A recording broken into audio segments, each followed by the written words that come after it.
Welcome to the Paperless Productivity Podcast, where we give you the tips, tricks, and know-how to solve your biggest workflow challenges and bring greater productivity into your workplace every day.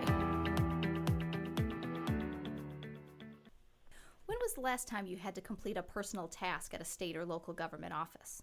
For many of us, this is usually renewing our driver's licenses or reporting for jury duty, two activities that are often a favorite topic for many comedians. Government agencies really do try their best to make each process as smooth as possible for their constituents. But the reality is that validating your identity or collecting all the information necessary for an important state-issued document, or many other necessities run by our government offices, it takes a lot of paper and a lot of verification. And the more paper involved, the more time a task is going to take. There are so many benefits for organizations of any size to go paperless. But government offices are arguably one of the best areas to see some incredible results for both constituents and the hardworking staff serving them. In today's episode, we're talking with Dave Hawkins, CEO of ImageSoft, and David Officer, ImageSoft's Solution Health Specialist, about the incredible tangible and intangible value that government agencies can see with a well-crafted technology solution. Dave and David, welcome to the podcast. Thanks. Thank you. All right. Well, Dave, I'd like to start off with you by talking a little bit about the value of a technology solution for government offices. We painted a little picture there at the start about what it's like to experience a paper-based government office, and many of those offices are dreaming of a more streamlined process. But, of course, it has to produce the right value. So what guidelines do most organizations use to determine the ROI for an investment like this? What kind of results are they looking to see by going paperless? That's a great question, Kate. The way I look at it, there are multiple people in any organization that play a part in making these decisions. You know, the people who hold the purse strings, the people who influence decisions, and I can kind of categorize them into three groups. Some are more financially motivated. Their goals are around reducing cost or improving efficiency of the operation, getting the most value for taxpayer dollars. Another group are more altruistic. Their concerns are improving access to government services, overcoming language barriers, transportation hurdles, providing better access, better service to constituents. And then there's a third group that's more concerned about image. So they want themselves, if they're an elected official, or their community to appear modern and have cool technology, 24/7 access, digitized processes. Those kinds of things are important to those kinds of folks. So when we talk to people, we like to understand, well, for each individual in the decision-making process, what are their goals? And then we can tailor our message accordingly to meet their needs. Now, another way to look at it, too, would be the difference between capital expenditures, or CapEx, versus operating expenditures, or OpEx. So some government jurisdictions, some government entities have more of one or the other. So some have the mindset that they save money over a long period of time that they can use on capital projects, so they have more in their CapEx reserves. Others like to live more month to month, year to year, so they might have more funds available in the way of OpEx. And so we try to understand that first, too, when we have these conversations. If they have more in the way of CapEx, they can we can position a project for them so that there may be a big cost up front, but the project will pay for itself within a few years. If they are more OpEx oriented, then we can talk about software as a service solutions, web-based solutions, subscription pricing, things like that, where they don't have to come up with a lot of money up front. They can just pay as they go. Okay. So Dave, have you ever seen or had a customer where you've come across where they have multiple goals or maybe even competing goals? Yeah, one comes to mind, a West Coast customer where it was a court system, and you've got a state court administrator who was thinking more in terms of legacy, wanted to make sure that they were having an impact that would last well beyond their tenure. You had a judge that was more about altruism, really wanted to make sure they were improving service to constituents and access to justice. And then you had folks at the clerk level in the court that really wanted to be more efficient. And so really we were able to work with them and show them we can meet all those kinds of goals with the system we put in. And then they also, in terms of how they financed it, they paid for the software up front, but they paid for hosting and some other services over time. So they were able to use a mix of funding from both their CapEx and OpEx budgets. Worked out really well. That sounds like a good compromise. So what about the staffing side of this? What type of questions do you often see? Because I think that's one of the values that I'm sure a lot of them think about as well, especially when you were talking about, perhaps the altruistic side. They want to make sure that their staff is taken care of, that they have what they need, but also in terms of the numbers. So what type of questions do you often see in regards to the solution either increasing or reducing government staff members? Sure. Yeah. Nobody wants to hear that we're going to reduce staff Right. or people are going to lose their jobs. That is really the goal. Really, what we want to do is to enable an already reduced staff to handle the ever-growing workload. So if we can automate some mundane tasks using technology, then what that does is it frees up the existing staff to do higher level functionality. They can spend more time thinking and analyzing, using their experience in their chosen field, within the government entity to provide better service to constituents. So it's not about cutting jobs, it's about elevating jobs. Oh, okay. Makes sense.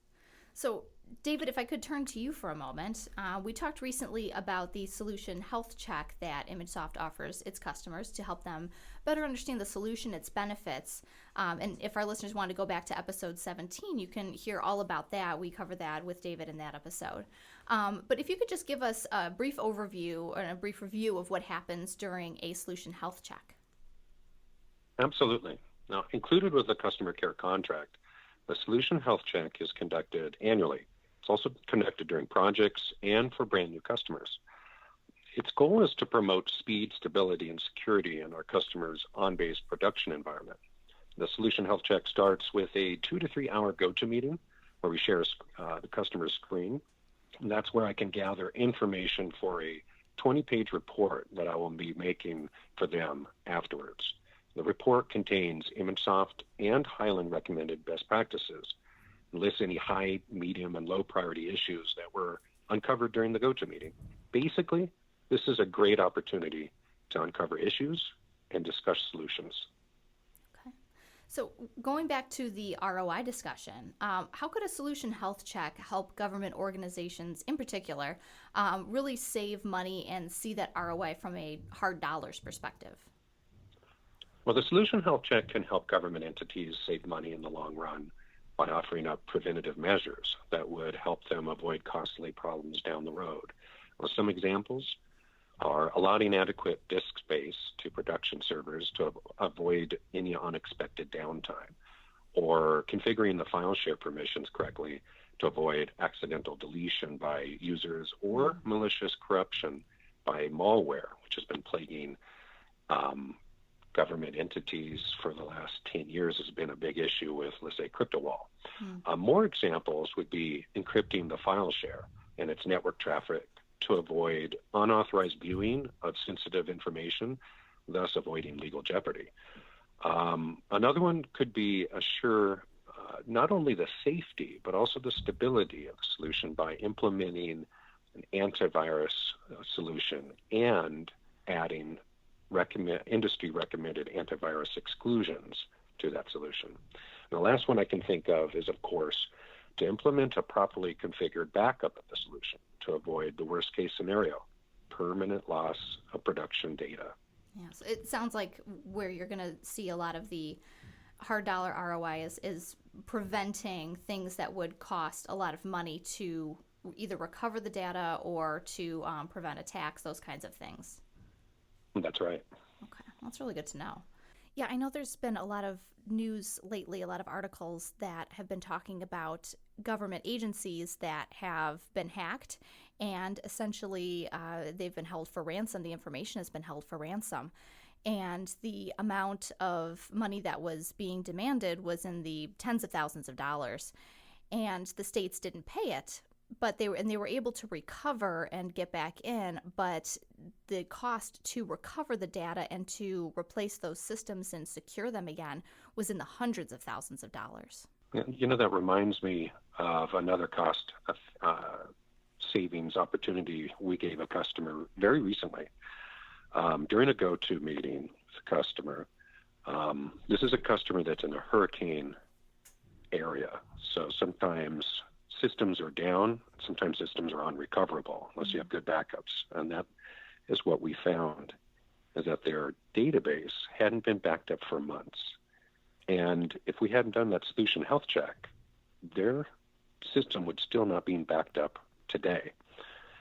Catching that during our live solution health check go-to meeting allowed that customer to reach out to their management, come up with a game plan on adding more space to that server, and start allowing the backups to begin again. I met with that customer later on at Velocity, and we just have a great relationship now. I'm her best friend because we discovered this problem together. We worked on it together, and we resolved it together. It was a big cost savings down the road. So if anyone listening to this wanted to start to explore going paperless in their offices, what does that typically look like? How does that process start? Maybe Dave could give us a little insight into that. No, sure. I kind of think of it like the Pure Michigan ads. Your journey begins at michigan.org. Well, your journey could begin at ImageSoftInc.com. So that's ImageSoftInc.com. I like that. If anyone doesn't know about the Pure Michigan campaign, you got to check it out. That's a good one. Tim Allen does the voiceover. It's they've been applauded nationally for that. So no, I don't have Tim Allen's voice, but ImageSoftInc.com would be a great place to start. We'd love to help. Okay, excellent. So this has been really great to be able to cover this element of implementing a paperless solution, and hopefully it answered a lot of questions, especially as different government agencies are starting to look into what might be available for them, where they might be able to see some of those savings, as well as some of the benefits, as Dave mentioned, with an already reduced staff. So thank you both for your time, and hopefully we'll give some people some opportunities to look into this and see what might work for them. Great. Thank you, Kate. No problem.